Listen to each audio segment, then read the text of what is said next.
In the final week of World War II, when Germany was collapsing and the Third Reich was moments from drowning in its own defeat, something happened that no military book ever prepared the world for. American soldiers and German soldiers stood side by side, loaded their rifles, and fought together against the SS. A battle so unbelievable that historians later called it the strangest fight of the entire war, not because of the scale, not because of the weapons, but because of the enemies who became allies for one impossible day. If stories like this fascinate you, the ones hidden in the cracks of history, subscribe to Ceasefire so you don't miss more of what the world nearly forgot. Now, let's go to Austria. May 1945, just days before the war ends. Castle Itter wasn't an ordinary fortress. It wasn't a front line. It wasn't even a military base. It was a prison, but not for soldiers. Inside its stone walls, the Nazis kept some of the most high-value French prisoners in Europe. Former prime ministers, generals, celebrities, athletes, politicians, people whose names once shaped France. To the SS, these men were bargaining chips for the war's endgame. But as Germany began to fall apart, the guards panicked. Orders stopped coming, food ran out, the radios went silent. And the SS began abandoning their posts, leaving the prisoners trapped inside a fortress with no protection. And no idea what would happen when Germany finally collapsed. Some prisoners whispered that the SS might come back to kill them before the Allies arrived. Others whispered something worse, that the prisoners might be forgotten entirely, starved inside their own stone tomb. On May 4, 1945, one brave Yugoslav prisoner named Zvonimir Kukovic, Zvonko, slipped out of the castle during the chaos. He ran for miles through mountain roads, dodging fleeing SS units and terrified locals. His mission: get to the Americans before it was too late. After hours of running, Zvonko found a small U.S. unit, the 103rd Infantry Division. He told them the unbelievable truth: a castle full of French VIP, defenseless, surrounded by unhinged SS troops who refused to surrender, and all of them would die if the SS reached the fortress first. The Americans didn't hesitate. But they didn't have enough troops to defend a castle in the mountains. And this is where the story breaks all logic. A German Major Joseph Sepp Gangl overheard the Americans' conversation.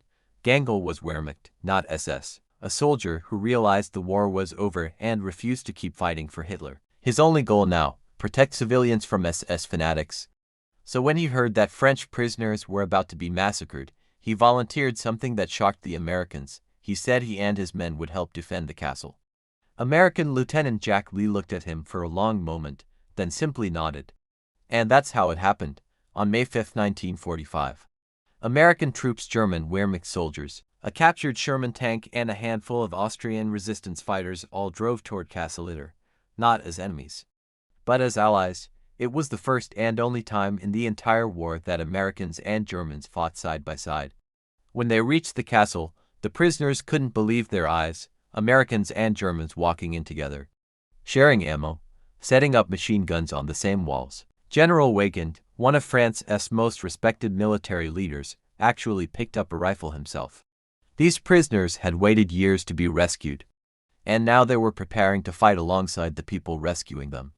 At dawn, the SS surrounded the castle, over 100 hardened troops, armed and furious, refusing to surrender even with the Third Reich dying behind them. The first shots cracked against the stone walls. Bullets ricocheted, the prisoners ducked behind battlements. The Sherman tank took a direct hit and was disabled, leaving the defenders with even fewer resources. Inside the castle, Americans and Germans fought shoulder to shoulder. Not a metaphor, literally firing from the same windows. One French prisoner later said, "It was the most impossible alliance of the war, and the strangest feeling of hope, but hope wasn't enough." The SS began breaching the lower walls. Ammo ran low, and the defenders knew, if help didn't arrive soon, the castle would fall. Major Gangl, the German officer fighting with the Americans, saw a French VIP exposed in the courtyard as SS snipers targeted him. Without thinking, he sprinted into the open and shielded the man. A bullet hit Gangl. He collapsed instantly. The German soldier, fighting alongside Americans, died protecting a French prisoner. His sacrifice bought just enough time. Minutes later, U.S. reinforcements finally reached the castle. The SS fled into the woods. The French prisoners were safe. Against every rule, every alliance, every expectation, the battle had been won. A battle that shouldn't have happened. A victory that shouldn't have been possible. Castle Itter stands today as a reminder that even in the darkest war humans ever created, there were moments, rare, fragile moments, when enemies chose decency over orders, when men who should have killed each other chose to fight together. If this story made you rethink what war can force people to become, tell me in the comments, what would you have done on that mountain? And subscribe to Ceasefired, where we bring you the stories history almost lost. Because when the battles end, the truth begins.